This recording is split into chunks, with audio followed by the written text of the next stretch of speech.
그 이야기를 하면 그 사람들은 펄펄 뜁니다. 지금 그것을 하기 때문에 붙잡아서 어쨌든 재판을 해서 잡아 죽이려고 하는데 그 얘기를 또 하니까 이건 불난데 기름 붓기 아닙니까? 불속으로 뛰어드는 나방이 같은 행동이 아닙니까? 더 많은 유대인들이 이제 공격과 미움을 받습니다. 그러면 그 권세를 잡은 사람들이 미워해가지고 그 사람들을 잡아들이면, 기독교인들을 잡아들이면 기독교인들은 고난을 당하고 모욕을 당하고 가정이 풍비합산되고 그들을 로마 사람들에게 막 넘기고 잡아 죽이라고 하면 대혼란이 일어나죠. 또 그들이 그렇게 주님의 각별을 하기 때문에 핍박이 심해지고 복음의 문이 닫혀버리고 맙니다. 그럼에도 불구하고 베드로와 요한이 한결같이 복음을 그 두려운 사람들 앞에, 자기들을 잡아 죽일 수 있는 사람들 앞에서 담대히 그 복음을 증거하는 거예요.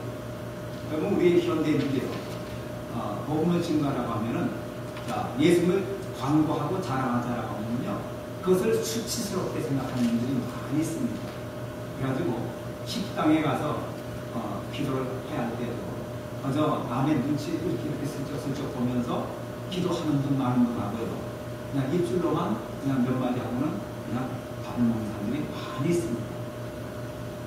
남에게 기도하는 모습을 보이는 게 무언가 수치스러워 보이는 그러한 것이 오늘날 성도들의 삶 속에 너무나 많이 내려 있습니다.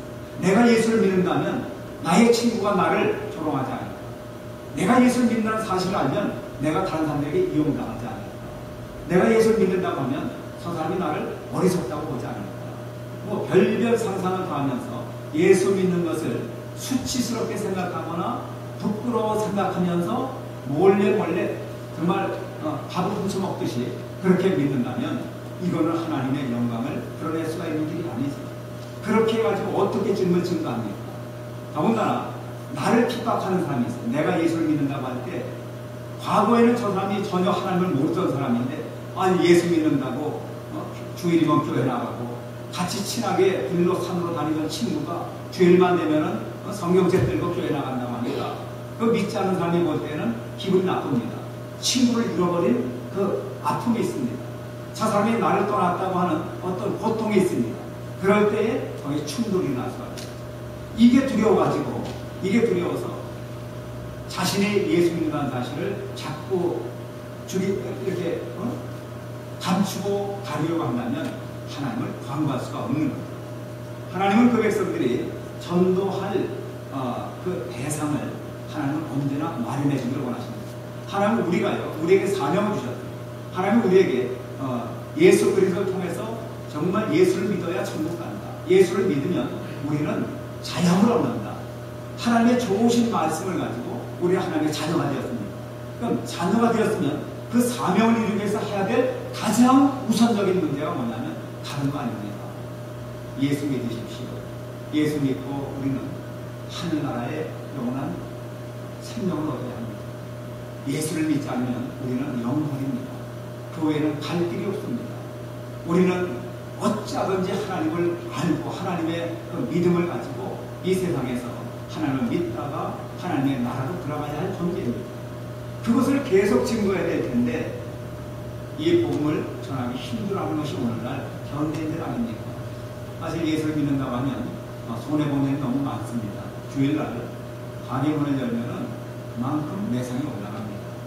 그런데 그 가장 손님이 많은 주일날 가게문을 딱 닫고 비즈니스를 하려고 하니 그게 보통 결심 가지고 되겠습니까?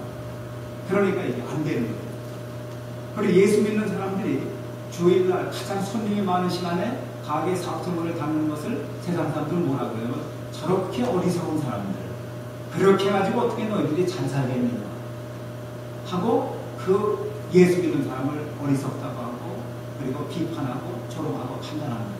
여러분, 하나님 당신의 자녀들이 그렇게 비판의 대상이 되고 조롱의 대상이 되는 것, 그것을 기뻐하시고 그렇게 되기를 원하신 분이겠습니까? 우리를 복주시고 우리에게 모든 좋은 것을 주시고자 하는 하나님께서 과연 세상 사람들이 생각하듯이 당신의 자녀들이 조롱받고 핍박당하고 괴로움당해서 전도도 제대로 하지 못하는 반벙어리 같은 삶을 사는 것을 기뻐하시겠어요? 절대로 그렇지 않습니다. 하나님은 복의 근원이시고 하나님이 주시고자 하는 복은 하나님을 자랑하는 사람들을 통해서 주어지는 거예요. 아브라함이 어떻게 복을 받았습니까? 하나님을 믿으니 이를 그의 의로 여기셨다 그러시고 아브라함을 복의 근원 되게 하셨어요. 아브라함이 갈 때 우리 자기 고향을 떠날 때 뭐 가진 거 있었습니까? 그저 뭐 소떼 몇 마리, 양떼 몇 마리, 자기 조카로 그저 가족 전속 데리고 그리고 온 겁니다. 별 재산 없었어요. 그러나 하나님이 그를 의롭다 여기시고 하나님께서 그를 부르시고 순종하니까 하나님 그에게 복을 주시는 거예요. 여러분 진정한 복은요, 하나님의 뜻대로 사는 사람, 하나님의 이름을 자랑하고 사는 사람들에게 복이 임하심을 믿게 되시길 주님으로 축원합니다. 복이 무엇이냐? 하나님의 인정을 받는 거예요. 사람에게 아무리 인정을 받아도 하나님께 인정받지 못한 사람은 그 사람은 실패자 아닙니다. 아무리 사람들에게 인정을 받아도 하나님 인정해 주셔야지. 하나님이 너는 복을 받지 못한 인생이다, 너는 그것으로 끝장이다 한다면 그 사람은 망한 인생입니다. 저와 여러분들이 신앙생활하는 이유 중에 가장 큰 이유는 뭐냐면 하나님의 인정을 받는 거예요. 하나님을 기쁘시게 하는 저와 여러분들이 되기를 주의 이름으로 축원합니다. 하나님의 관심은 모든 사람들을 죄에서 용서해 주시고 모두 다 천국 백성 만들어 주시는 거예요.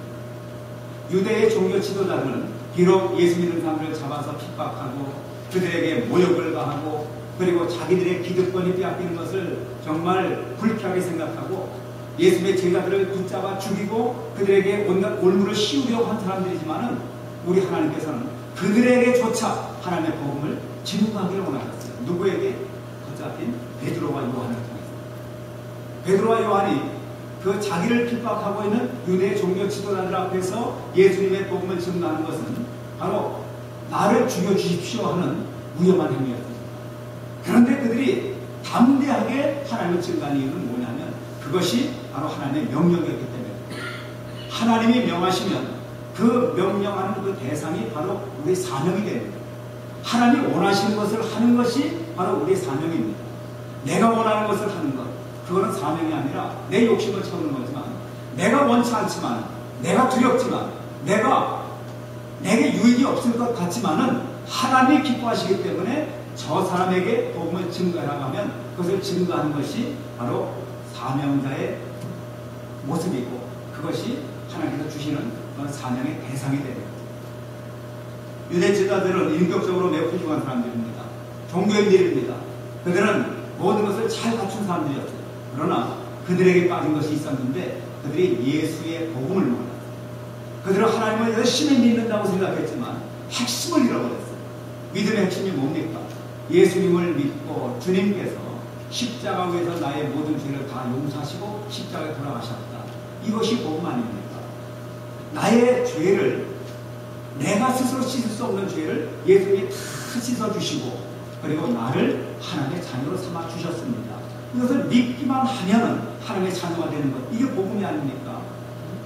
그런데 이 복음을 그 사람들은 믿지 않거든요.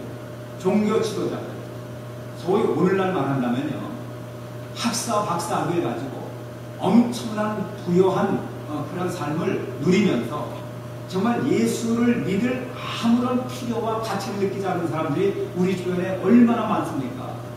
그분들은 예수 믿는 사람, 저와 여러분들 볼 때 참으로 어리석다고 말합니다.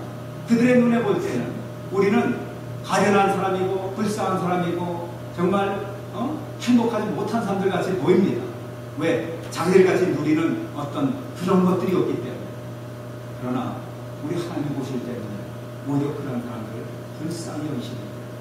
라오디게아 교회가 있습니다. 요한계시록에 보면 7개의 교회가 나오는데 우리 주님께서는 라오디게아 교인들을 향해서 이런 책망의 말씀을 하십니다.